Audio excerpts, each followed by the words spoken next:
Je voudrais remercier Régine et Lionel de cette préparation commune que nous avons eue pour cet atelier et de m'avoir proposé de parler de ce sujet, l'islam, l'autre visage, à partir de 3 axes que je vais vous indiquer tout à l'heure, et j'ai accepté leur proposition parce qu'elle était absolument parfaite. Islam, l'autre visage, c'est le titre d'un très beau livre d'ailleurs, si vous avez l'occasion de le lire, que l'on doit à une dame qui a été une grande traductrice du penseur indien Mohammed Iqbal, qui a été une grande traductrice également des philosophes, des poètes soufis, et en particulier de Rumi, qui s'appelait Eva de Vitré-Meyerovitch. Elle avait écrit un livre d'entretien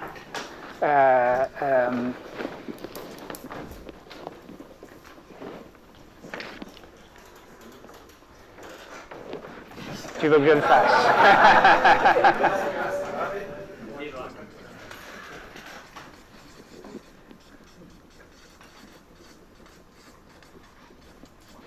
Voilà. Un très beau livre sur justement ce thème de l'islam, l'autre visage. Alors, Régine et Lionel m'ont proposé de traiter de ce sujet à partir de 3 axes qu'ils ont déterminés à partir d'une lecture attentive de mon travail, ce dont je les remercie. Le premier axe serait le suivant, une question: de quelle modernité la pensée religieuse de l'islam est-elle porteuse? Première question. Deuxième question, qui n'a pas la forme d'une question, mais qui est juste un mot, le soufisme. Et troisième axe, qui est là encore une question: quelles oppositions à un islamisme intolérant et violent? Et quand cela m'a été proposé, j'ai accepté tout de suite de scander ma réflexion en fonction de ces 3 axes. Alors, premier axe, donc, de quelle modernité la pensée religieuse de l'islam est-elle porteuse? Je voulais d'abord attirer votre attention sur l'intitulé très exact et très précis que Lionel et Régine ont choisi ici en parlant de pensée religieuse de l'islam plutôt que d'islam. C'est une question différente. Dire de quelle modernité l'islam est-il porteur, ce n'est pas la même chose que de dire de quelle modernité la pensée religieuse de l'islam est porteuse, parce que la pensée religieuse, c'est le fait des musulmans. C'est-à-dire que c'est à eux de se demander ce qu'implique leur croyance, ce qu'implique leur religion. L'islam en lui-même, qu'est-ce que c'est? C'est un texte, c'est une tradition prophétique. Comment est-ce qu'on le lit aujourd'hui? On ne peut pas le lire, un texte, je ne pourrais pas le lire comme le lisait un Irakien du 8e siècle. Donc, je lui applique justement cette pensée religieuse. Alors, j'attirais votre attention sur cette formulation de la question, parce que cette question ainsi formulée est bien plus précise que les questions qu'on se pose en général et qui sont, si vous y réfléchissez, des questions mal formulées et donc indécidables. Si je dis, par exemple, est-ce que l'islam est compatible avec la modernité? Ou est-ce que l'islam est compatible avec la démocratie? Est-ce que l'islam est compatible avec la laïcité? Je donne l'impression d'avoir posé des questions très précises, alors qu'il n'en est rien, parce que je ne sais pas ce que c'est que l'islam et une question posée comme celle-là. Mettons que je la pose, une telle question, à propos du catholicisme. Est-ce que le catholicisme est compatible avec la laïcité? Elle n'a pas de sens non plus. Si je regarde l'histoire de France, jusqu'en 1905, je dis non. Parce que le catholicisme s'était identifié à la monarchie et avait donc freiné des 4 fers devant l'avancée de l'idée républicaine. À partir de 1905, il a bien fallu que le catholicisme fasse la paix avec la démocratie, la laïcité et l'idée républicaine. Et aujourd'hui, en gros, c'est chose faite. Personne n'ira se demander si les catholiques sont laïcs ou démocratiques, etc. Autrement dit, cette question elle-même est totalement indécidable parce que ce sont les temps qui en décident. C'est l'histoire qui en décide. En revanche, dire est-ce que la pensée religieuse de l'islam, c'est-à-dire est-ce que la manière dont les musulmans aujourd'hui se définissent leur place dans le monde, l'avenir qu'ils veulent se donner, la manière de vivre ensemble dans ce monde-ci, ça, c'est une question beaucoup plus précise. Et alors, à ce moment-là, je peux la traduire, puisque c'est une bonne question que je peux traiter. Je vais d'abord me demander si il y a des mots dans la tradition de cette religion qui vont traduire l'idée de modernité. Est-ce que la pensée religieuse des musulmans peut contenir quelque chose qui serait un concept de modernité, de changement, si nous définissons la modernité d'une manière très générale comme l'idée que les temps qui changent supposent que moi-même je m'adapte à ces temps-là. Autrement dit, la vie elle-même est innovation. C'est même une définition possible de la vie, ce qui toujours change, et je ne peux pas me crisper sur un état de ma pensée religieuse qui serait une manière d'essayer de retrouver le mode de pensée, par exemple, comme je l'ai dit tout à l'heure, d'un Irakien du 8e siècle, etc. Donc, question. Essayons d'y répondre. Je dirais oui, en disant que si je cherche des concepts à l'intérieur de la tradition islamique qui correspondent à ce que je suis en train de chercher, qu'est-ce que je trouve? Alors, je trouve un certain nombre de mots, je vous les donne en arabe transcrit dans les caractères latins. Voilà, j'ai ce mot que je lis ihya, ce mot que je lis tajdid, ou encore ce mot que je lis ijtihad. Ihya, la racine hay, qui est, pour ceux qui savent l'hébreu, la même racine, puisque ce sont deux langues sémitiques voisines, hay, c'est la vie. Ihya, c'est donc une revitalisation. Voilà une traduction littérale de ceci. Et c'est un concept, effectivement, que vous trouvez dans la tradition islamique, l'idée qu'il est dans le temps, parce que les temps changent, il est nécessaire de revitaliser la pensée religieuse. Donc, voilà. Vous trouvez tajdid. Jadid, c'est ce qui est nouveau. Alors, la meilleure traduction pour ce mot serait renouvellement. L'idée qu'une pensée religieuse demande renouvellement en fonction des temps qui changent. Ce mot-ci est peut-être plus intéressant, le plus intéressant des trois. Pour d'abord, une première raison, c'est que la racine sur laquelle ce mot est formé, qui est jahada, est exactement la racine du mot djihad, que l'on ne connaît malheureusement que trop, ou disons que l'on croit connaître en général. Que veut dire cette racine jahada qui a donné djihad? Elle signifie simplement effort. Sens premier, effort. Faire effort. Ça, on voit comment ça a pu donner djihad au sens de l'action de faire effort, l'action de combattre, de se battre, au sens très général de se battre, et à un sens très dérivé, se battre militairement. Quand la même racine donne ce mot, que signifie ijtihad? Ijtihad signifie littéralement faire un effort d'adaptation, un effort d'interprétation.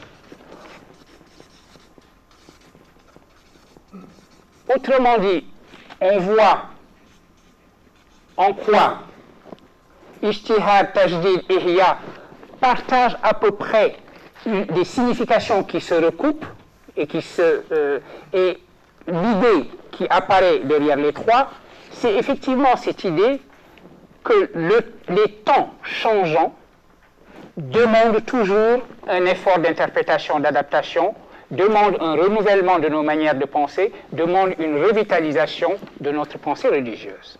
Donc j'ai répondu, mais de manière purement linguistique, je ne suis pas encore entré dans les vrais contenus, à la question que je me suis posée: est-ce que ce mot de modernité, l'exigence d'une modernité qui se ferait en fonction des temps qui changent, est-ce que ce mot est inscrit déjà dans la tradition dont je parle? Parce que s'il est absolument étranger à la pensée religieuse, l'affaire est réglée.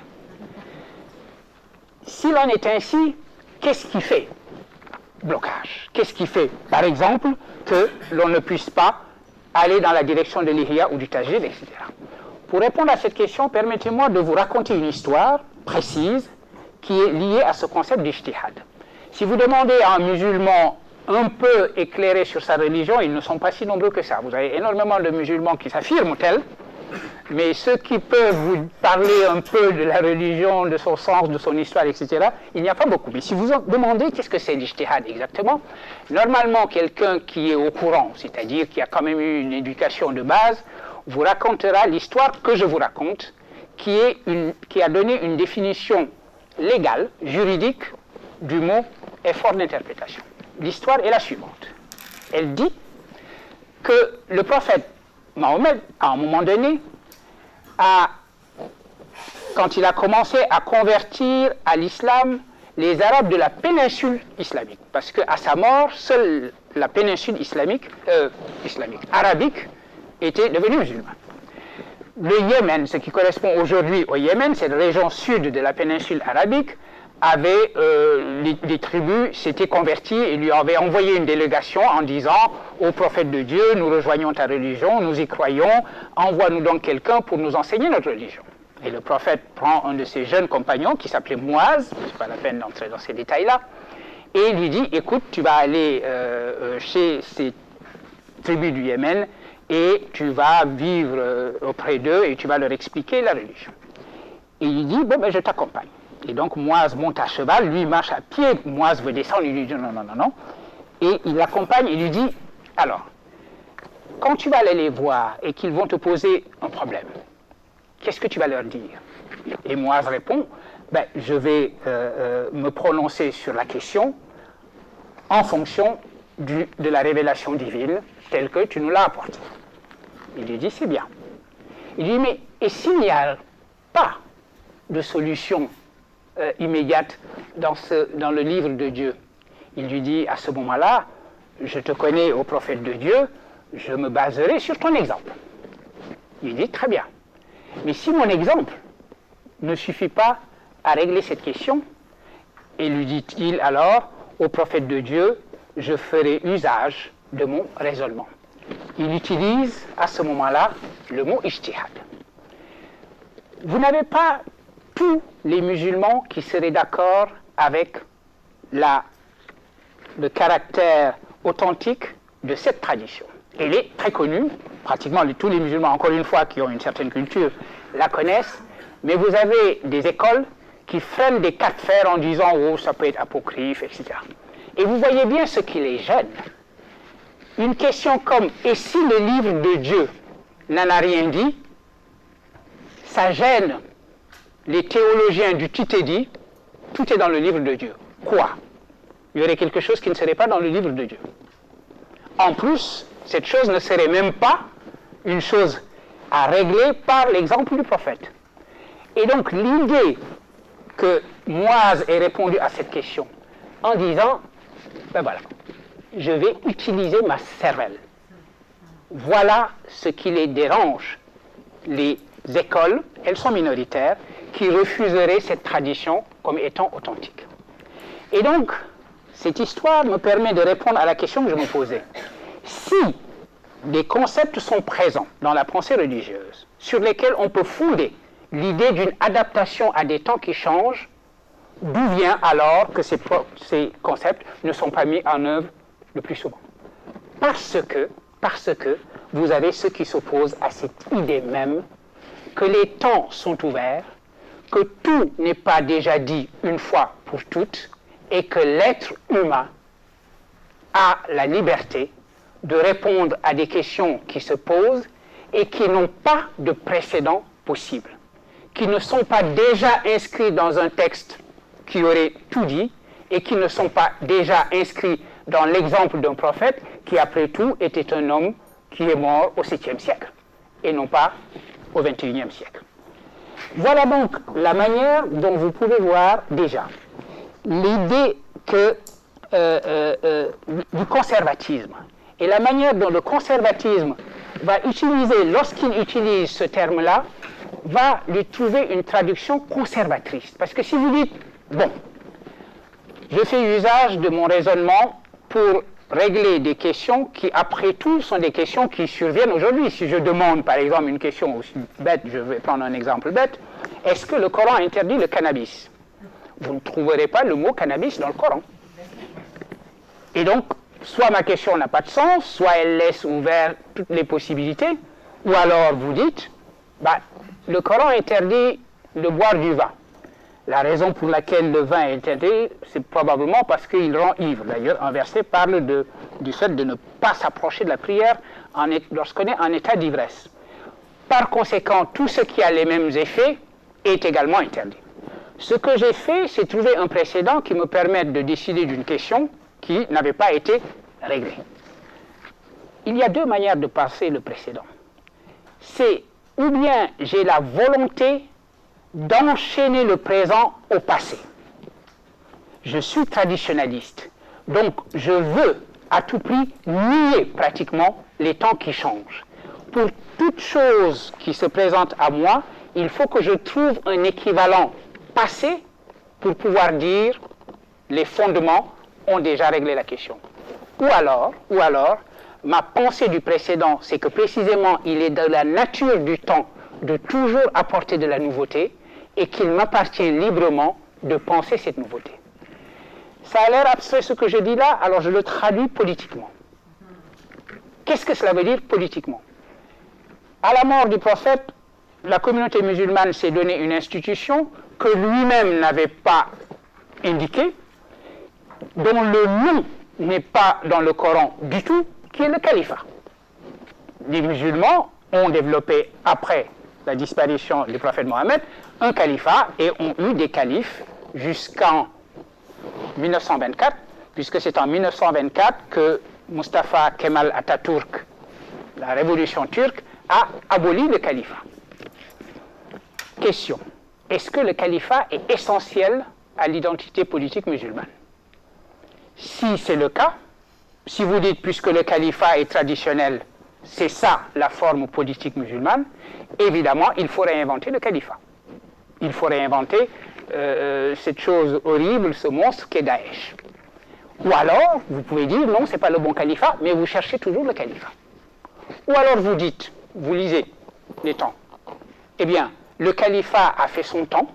D'ailleurs, historiquement, il a tellement changé que le califat de l'an 632, qui est le début du califat, n'était pas le califat de l'an 750, n'était pas le califat de l'an 1250, puisque c'était des califats différents, Omeyyades, puis Abbassides, puis Ottomans, et jusqu'en 1924. Ça veut dire donc que le califat n'était absolument pas nécessaire. Ça a été une réponse à des temps qui correspondaient, qui demandaient cette réponse-là. Mais aujourd'hui, après son abolition en 1924, les sociétés musulmanes sont parfaitement libres d'inventer le mode politique qui correspond à leurs aspirations, qui leur permet de vivre pleinement leur religion, tout en ayant toutes les libertés, toutes les exigences d'émancipation qui correspondent à notre modernité et aux exigences des temps qui changent. Voilà deux manières de lire le temps. Soit vous dites la perfection était au début, et si la perfection arrive, le temps ne peut apporter que de la destruction et de la détérioration.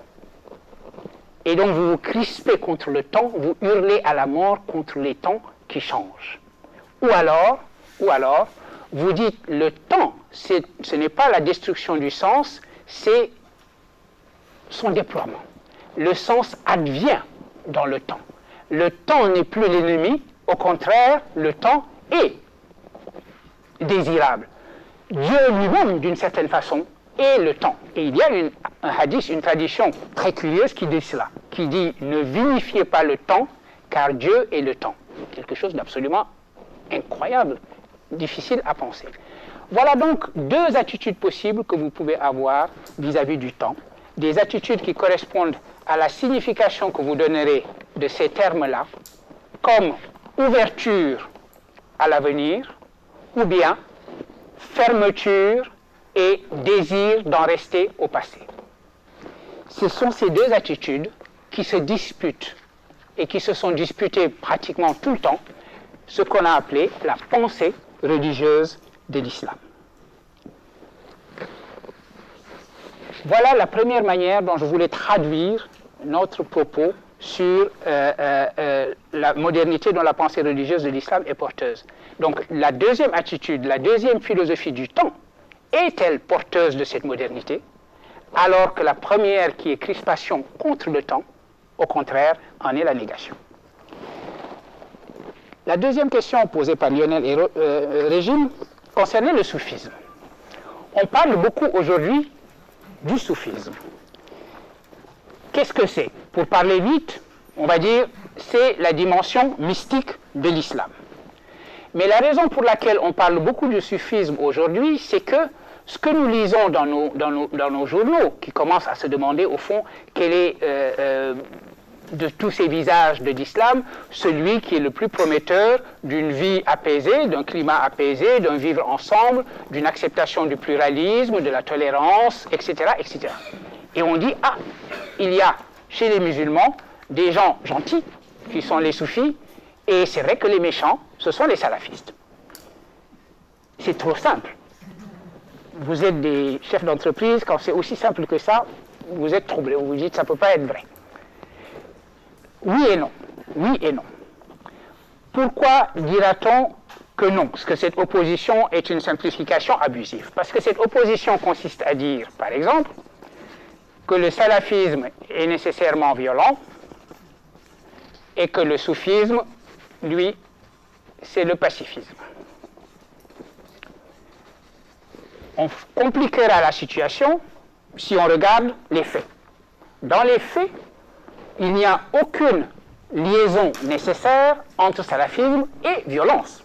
Un salafiste n'est pas forcément violent. D'ailleurs, la majorité d'entre les salafistes, c'est plutôt des gens quiétistes, comme on les appelle. Bon. En revanche, qu'est-ce qui fait que le salafisme, quand même, est lié? Et de quelle manière l'est-il à la violence qui est aujourd'hui associée à l'islam? Lionel le rappelait, dire simplement d'une manière angélique, oh, de toute façon, ça, c'est pas l'islam, c'est un peu court. Il faut expliquer de ce point de vue-là. Le problème avec le salafisme, qui est l'expression la plus achevée de ce que j'ai présenté tout à l'heure comme l'attitude qui consiste à dire la perfection a eu lieu à l'origine, donc le temps qui passe ne peut apporter que de la détérioration. Il faut donc résister autant qu'on le peut à la détérioration apportée par les temps. C'est cela la définition même du salafisme.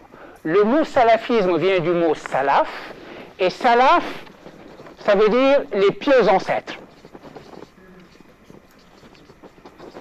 Et l'idée donc est que tout ce qui s'éloigne de l'exemple des pieux ancêtres est une innovation, et en tant qu'innovation, c'est haram. C'est pas bon. Et il faut s'y opposer. Mais comment sait-on ce qu'était l'attitude des pieux ancêtres? On se rend compte qu'au fond, cette attitude des pieux ancêtres qu'on érige en modèle qui se trouvant à l'origine était parfait, et qu'il faut toujours essayer de rattraper, quels que soient les temps qui changent. Que l'on vive aux États-Unis du XXIe siècle ou en Irak du 8e siècle, c'est le même modèle qu'on essaye d'imiter. Or, on se rend compte que ce modèle, on l'invente soi-même. Vous savez, si vous avez observé des musulmans qui prient, vous pouvez avoir des musulmans qui prient, qui, lorsqu'ils se tiennent debout dans la position verticale, ont les bras ballants le long du corps. Vous en trouvez qui croisent les bras. Les deux interprétations, toutes les deux, disent qu'elles correspondent à ce qu'il en était à l'origine. Qui va en décider? Personne. Comment est-ce qu'on saura un jour, est-ce qu'on va trancher un jour cette querelle-là? Absolument pas. Il n'y a pas de photo. Il n'y a pas, même ce qui s'est passé par exemple pour le Vésuve, des gens qui auraient été pris en pleine éruption volcanique dans l'attitude qui était la leur et qu'on aurait pu retrouver ainsi. On aurait pu ainsi avoir un orang qui aurait les bras comme ça et puis paf, figé par l'éruption volcanique. Ça non plus. Ça veut dire donc que vous êtes obligé de faire ce que vous ne vouliez pas faire, c'est-à-dire utiliser votre cervelle. Je ne sais, et personne ne sait, si les premiers musulmans priaient les bras croisés ou les bras le long du corps. La meilleure manière peut-être de prier, c'est d'oublier. la question de son moi. Eh bien, voyez le problème et la liaison possible avec la violence. Si je dis il y a un modèle idéal et le temps c'est se déporter par rapport à ce modèle idéal, alors j'ai établi une norme, alors je peux excommunier tous les autres. La différence entre l'attitude salafiste et l'attitude pluraliste que je viens d'avoir, celle qui consiste à dire, même sur un geste aussi simple que la position verticale et la position des bras, on ne saura pas quelle école suivre, eh bien, la mienne peut permettre le pluralisme, celle-ci, absolument pas. Donc, dans le meilleur des cas, le salafiste vous regardera avec mépris en pensant vous avez tort.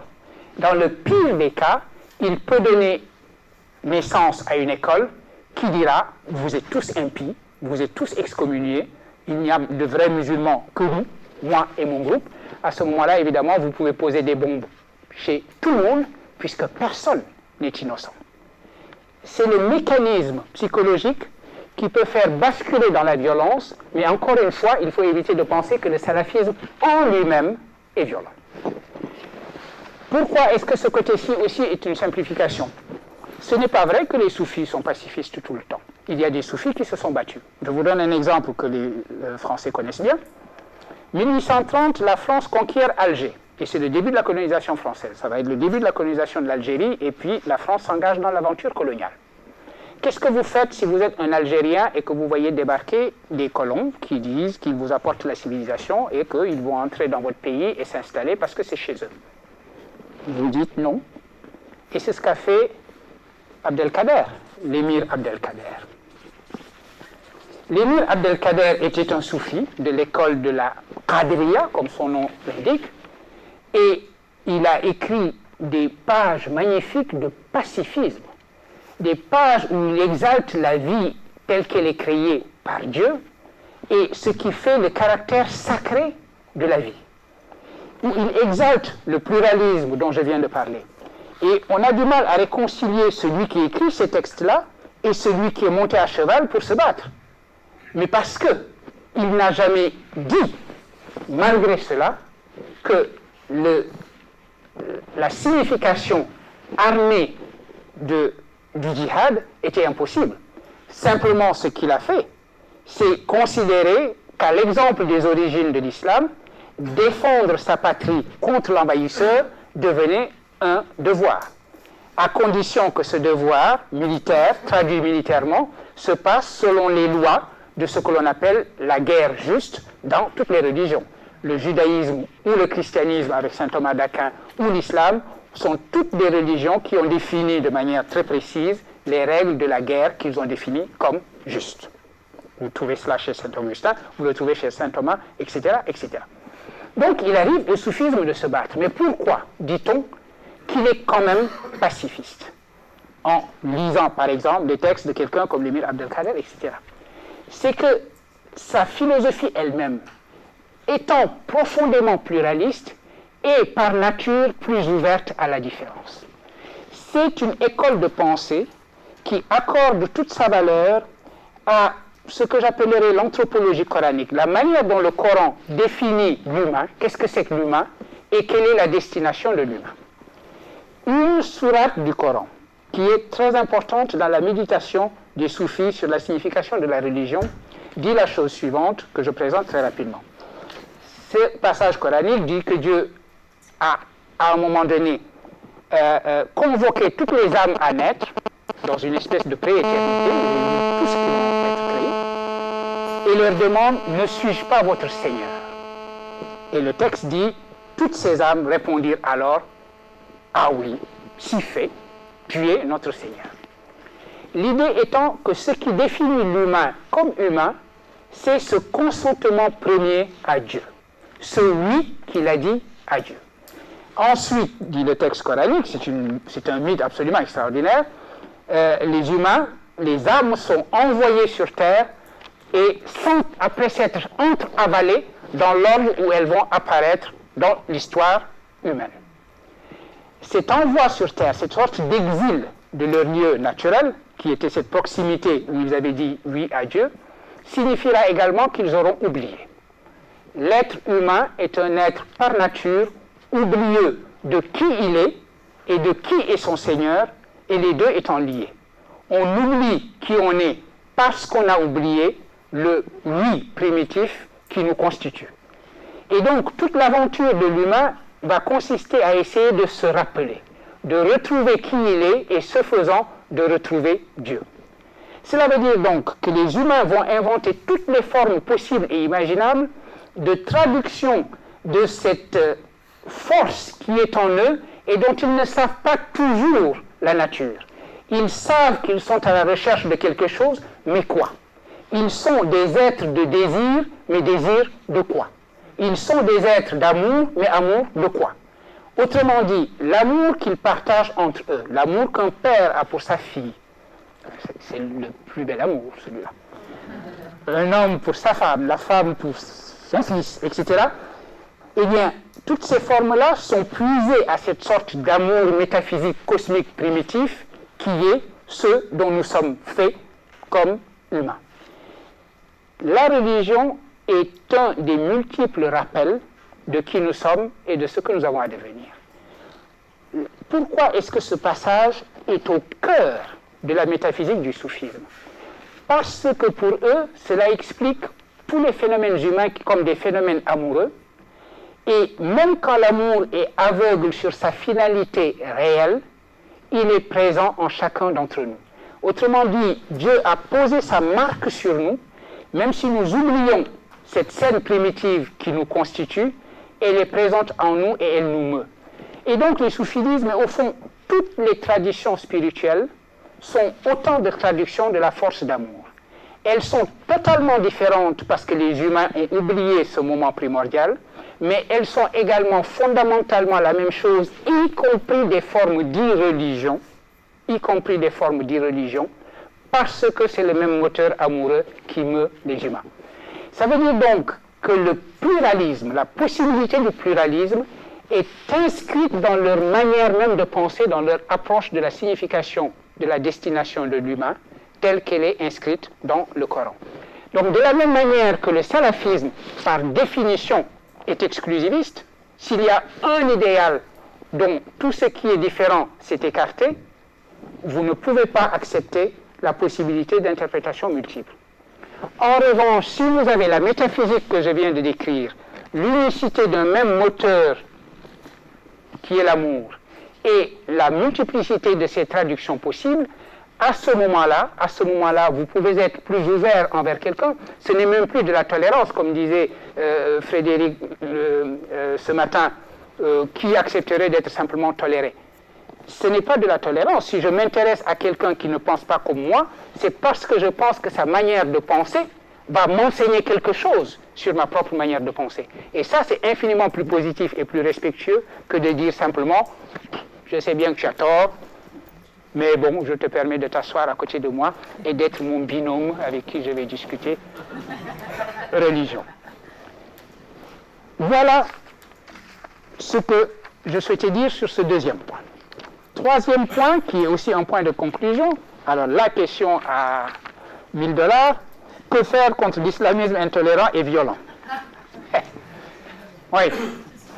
Ben, première chose, évidemment, s'assurer qu'on a une police qui marche bien, avec des services de renseignement qui font leur travail, et quand il s'agit de ces bandes de Boko Haram qui envahissent le nord Nigeria, être sûr qu'on a une armée qui peut protéger nos filles et nos garçons, puisque Boko Haram, comme son nom l'indique, a décidé que les books, les livres, sont haram, et donc l'école est haram.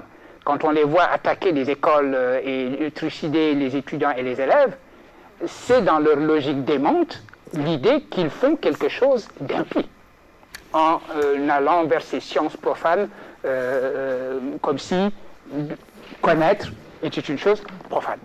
Eh bien, ça, c'est les mesures à court terme. À court terme, malheureusement, contre la violence, il n'y a qu'à organiser une forme de contre-violence. Mais on se rend bien compte que cela n'apporte pas de réponse. La vraie réponse, elle est toujours décevante parce que si on dit La vraie réponse, c'est l'éducation. On dit, ah oui, c'est vrai. C'est vrai, c'est évident.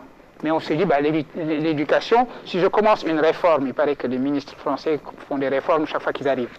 Mais une réforme, en principe, elle donne ses effets dans une génération. Donc si je dis la solution, c'est l'éducation, ça veut dire que je ne vois pas la solution, on est quoi? Jeudi, vendredi. D'accord? Mais en revanche, c'est la seule vraie religion, c'est-à-dire raison, et la seule vraie solution. C'est-à-dire, je disais tout à l'heure, à moitié en plaisantant, que vous avez énormément d'ignorance de ce qu'est la religion chez les musulmans. Parce que vous avez une crise de transmission qui est absolument profonde. Et sociologiquement, elle est normale. Imaginez des parents qui eux-mêmes ont la foi du charbonnier. Ils croient en leur religion d'une manière tout à fait admirable et ils ont été élevés dans une foi pour laquelle, ma foi, ils avaient davantage d'attachement émotionnel que de construction théorique ou de réflexion à proprement parler.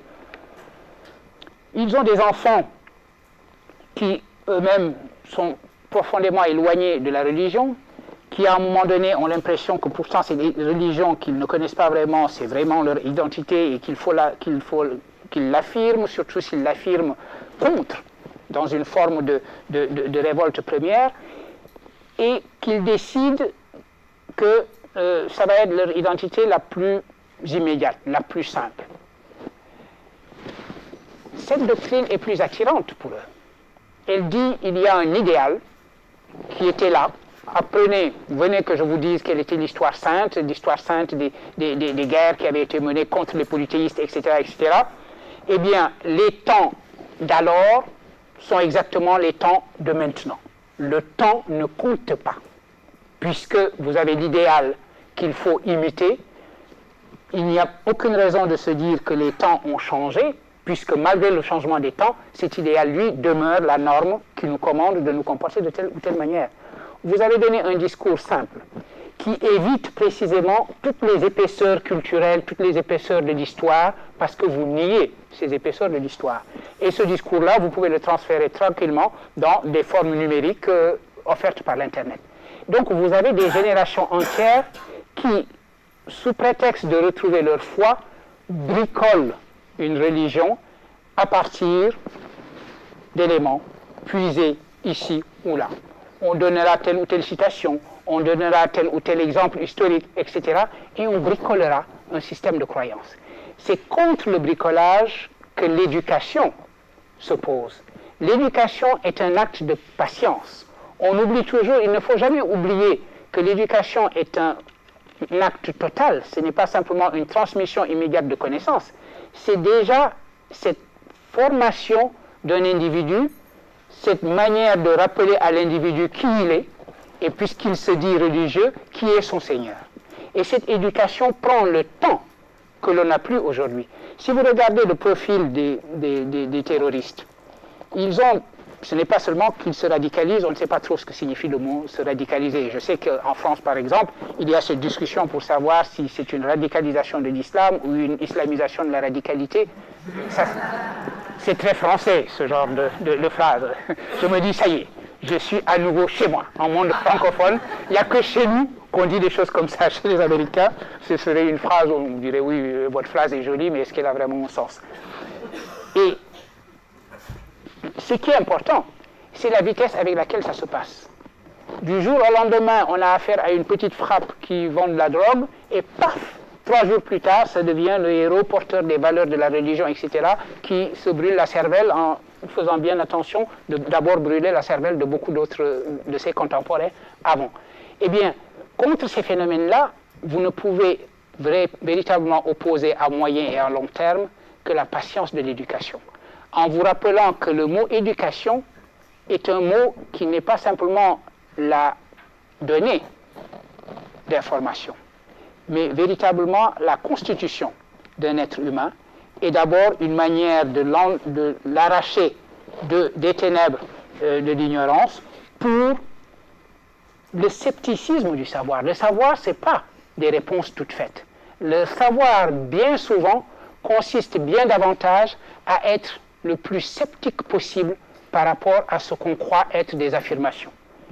Si vous regardez la sociologie, par exemple, si on regarde la guerre d'Algérie, cette forme que l'islamisme politique violent a eue et la manière dont cet islamisme avait créé une guerre civile qui a emporté une centaine de milliers probablement de personnes.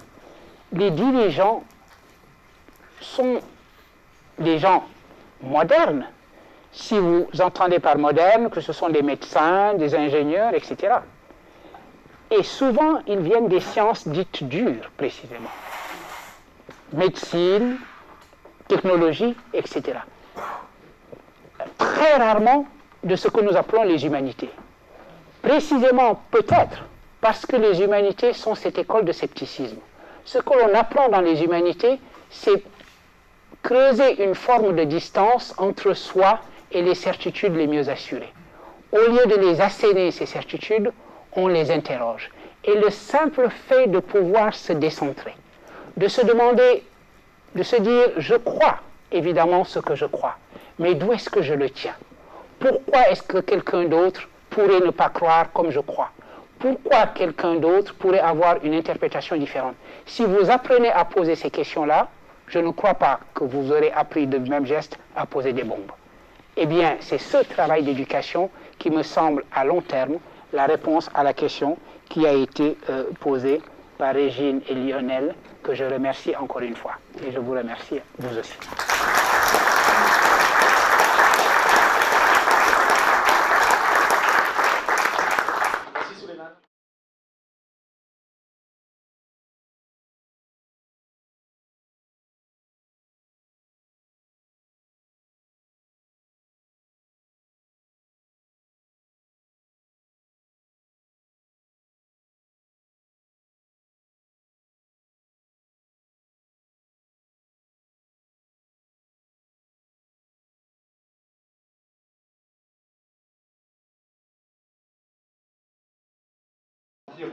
Tous ces jeunes radicalisés, en moyenne ils ont quoi, 20-25 ans, ils sont rejetés par notre société.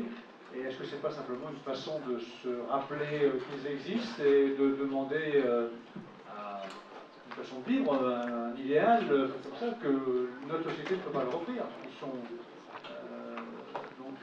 moi je dirais plutôt une islamisation de la délinquance. Oui. Je crois que vous avez raison, et c'est l'aspect dont parle le plus Olivier Roy, justement. Il regarde la sociologie de ces jeunes dans les banlieues, etc., et se dit ils ont une sorte de révolte, et justement de sentir que c'est à la fois chez eux et qu'ils ne sont pas tout intégrés, acceptés, etc. Et alors, le pas est vite franchi de dire c'est à cause de mon identité à je vais maintenant revendiquer mon identité que je ne connais pas bien d'ailleurs, et donc je vais rapidement et d'ailleurs, le fait que les prisons jouent un rôle si important dans les radicalisations, les prisons, c'est précisément le lieu où on punit la délinquance. Et donc, la conversion, si on peut utiliser ce terme religieux, de la délinquance à cette manière de se donner de la valeur à ses propres yeux. On devient un héros. J'imagine qu'on projette toutes les nuits avant de passer à l'acte, d'ailleurs, ce qu'on sera. On sera dans les journaux, on sera ceci, etc., etc. On se sent quelqu'un qui fait 2 mètres et 1 mètre et 180 kilos. Et je crois que d'ailleurs, c'est aussi donc vous avez la manière dont Olivier Roy regarde cela, sociologiquement, dans la direction de ce que vous dites, et la manière psychologique, psychanalytique dont Fatih Islama voit ça.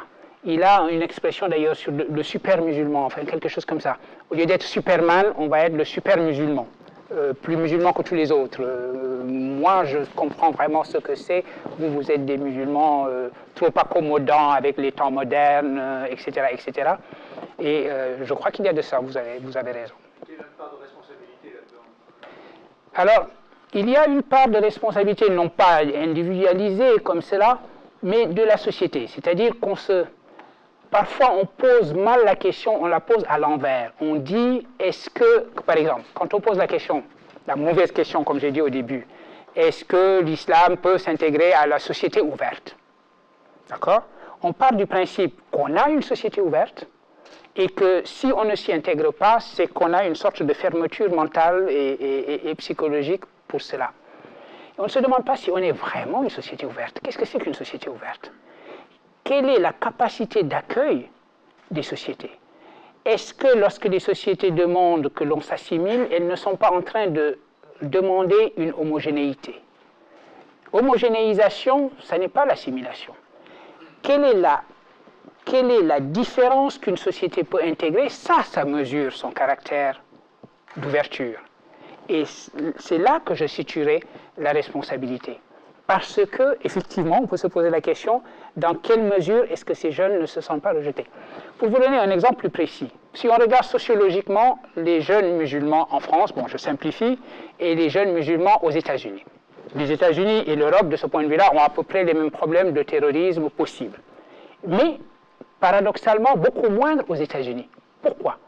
Sociologiquement, les musulmans aux États-Unis sont bien mieux intégrés à la société américaine qu'ils ne le sont dans les sociétés européennes.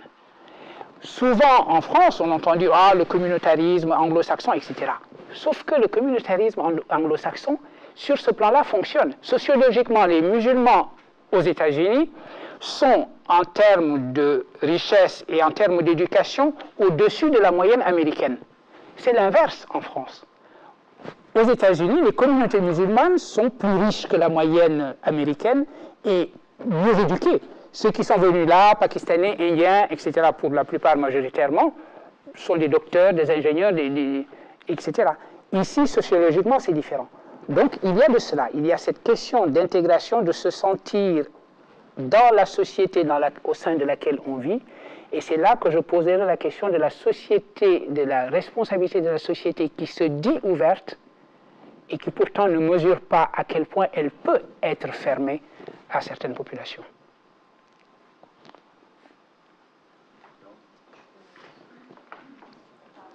Donc, dans votre analyse, vous n'avez pas parlé des sunnites et des chiites. Oui, c'est vrai que c'est une complexité supplémentaire à ajouter, puisque j'essaye de me refuser à toute simplification, comme vous avez vu, simplisme, binaire, etc., dans l'analyse que je fais de l'islam. Et c'est vrai que de ce point de vue-là, la différence sunnite et chiite est importante déjà dans les faits, puisque l'islamisme et le militantisme et la violence s'inscrit aussi dans ce cadre-là. Aujourd'hui, en Irak, c'est tout à fait meurtrier, c'est une différence qui est devenue meurtrière. Potentiellement, elle peut l'être dans tous les Émirats arabes, qui sont officiellement sunnites, avec des gouvernements sunnites, mais qui ont ou de fortes minorités chiites, ou même des majorités chiites. Ça peut être également potentiellement important dans précisément le travail d'éducation qui est fait. Le chiisme, lui, a une forme de clergé. L'une des difficultés du sunnisme,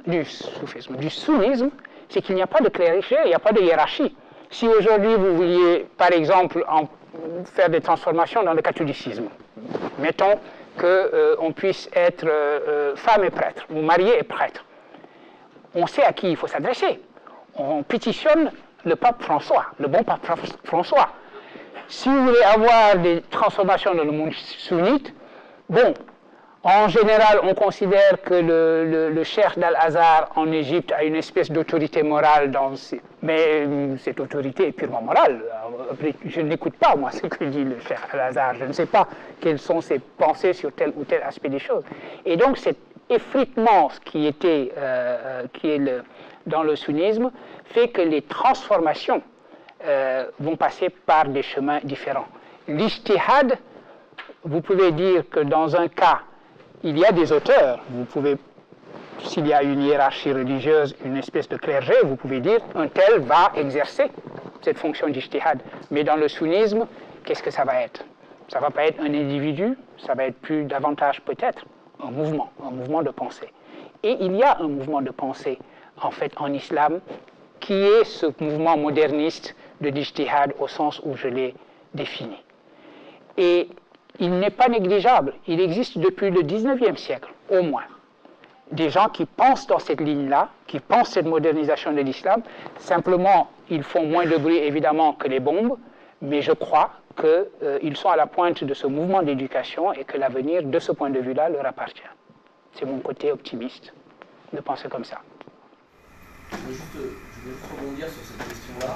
Je n'ai pas besoin de micro, je pense. Sur les problématiques, on a une discussion qui est très intéressante et un exposé qui est très intéressant sur une autre vision de l'islam. Mais est-ce que le problème, là on discute les non-violents, les violents, les tenants du soufisme, les tenants du salafisme, etc. Est-ce que le problème ne viendrait pas justement du défaut d'institutionnalisation de cette religion? Parce qu'on se rend compte aujourd'hui que la religion, ça peut être une religion de quartier. Aujourd'hui, il y a des personnes qui se déclarent imam, on peut s'auto-déclarer imam quand on est celui qui parle, celui qui croit connaître la religion. Et donc, du fait de ce défaut de hiérarchie dans cette religion, eh bien, on a des différents courants qui se développent. Alors, à savoir lequel est le bon, vous avez fait une très belle démonstration, mais est-ce qu'on est toujours obligé de passer par ces démonstrations intellectuelles? Moi, je pense que l'évolution logique, c'est celle qu'on a chez nous, c'est une hiérarchie avec une doctrine officielle. Avec nous, on a au Vatican, pour les catholiques, moi je suis catholique, il y a des gens qui travaillent toute la journée sur la doctrine. Et elle est officielle.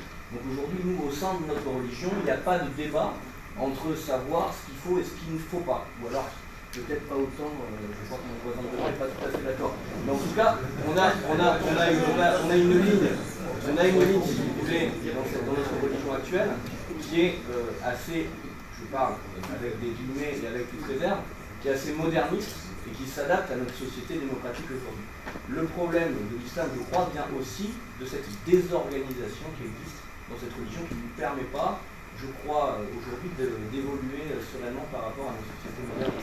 Alors, de toute façon, vous n'aurez, encore une fois, jamais cette autorité suprême dans l'islam. Elle n'a jamais existé et ce ne sera pas le cas. Mais c'est vrai que les sociétés, en particulier les États, qui ont la responsabilité, le premier devoir d'un État, c'est quand même de s'assurer d'avoir le monopole de la violence, puisque c'est la définition habituelle d'un État, et de faire en sorte que tous les citoyens, dans leur pluralité, soient à l'abri de la violence.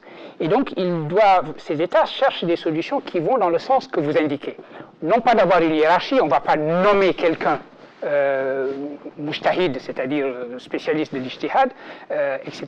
En revanche, ce que par exemple la France essaie de faire, établir un islam de France, et ça se joue d'ailleurs, vous aurez remarqué, sur le terrain de l'éducation. Faire en sorte que les imams qui vont officient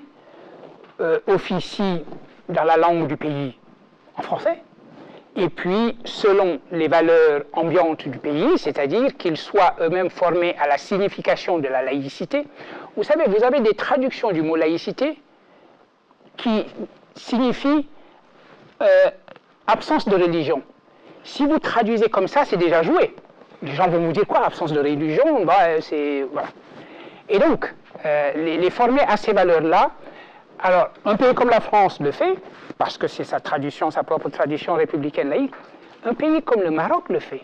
Le Maroc a établi à Rabat une école de formation d'imams. Parce que ce pays se dit aussi, il est musulman, et le roi du Maroc a cette fonction religieuse qu'il revendique de commandeur des croyants. Mais il se dit, on ne peut pas laisser non plus les gens s'autoproclamer imams et puis officier dans les garages avec des petits comités de gens au départ ignorants à qui ils vont faire gober ce qu'ils veulent. Donc il faut que l'État mette son nez là-dedans, et le Maroc est en train de le faire. Je crois d'ailleurs savoir que le Maroc a proposé à un moment donné que les imams français ils soient également formés, et en tout cas les imams ouest-africains, beaucoup sont en train de s'inscrire dans...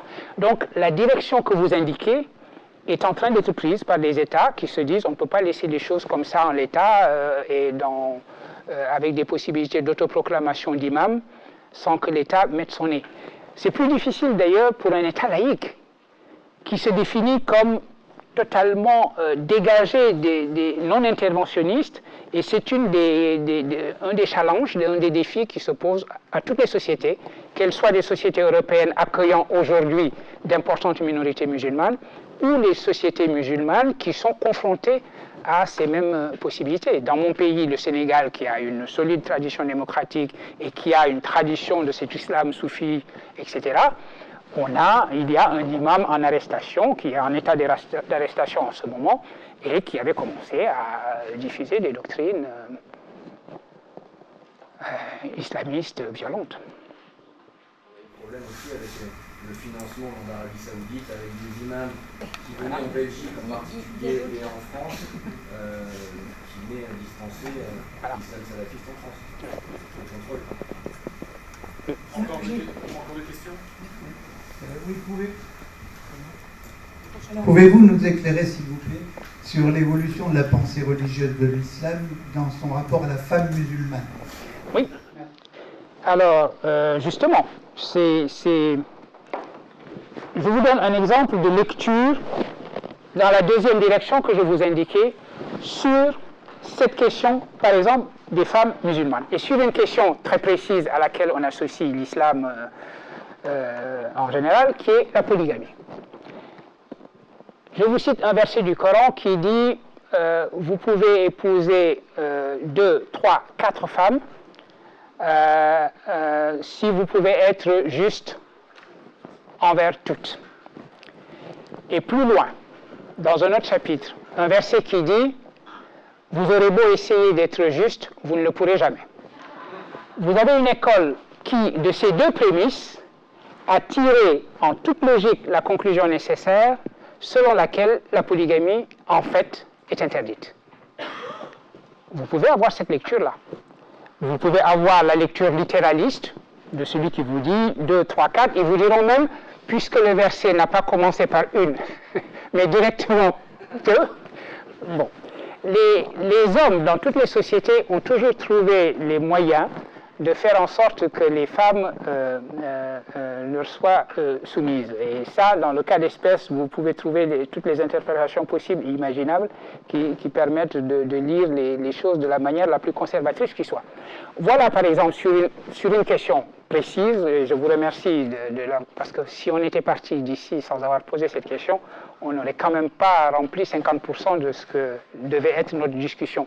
Sur cette question très précise, ce que peut signifier la lecture des temps qui changent. Ce que j'appelle, j'ai appelé cela dans ce que j'ai écrit, les deux fondamentalismes. Le fondamentalisme que j'ai appelé progressiste, ça a l'air d'être une contradiction dans les termes, j'espère expliquer que ça ne l'est pas. Le fondamentalisme réactif, il est clair. C'est celui qui dit, à l'origine était la perfection, faites tout pour la retrouver, essayez de nier tous les changements que le temps pourrait apporter.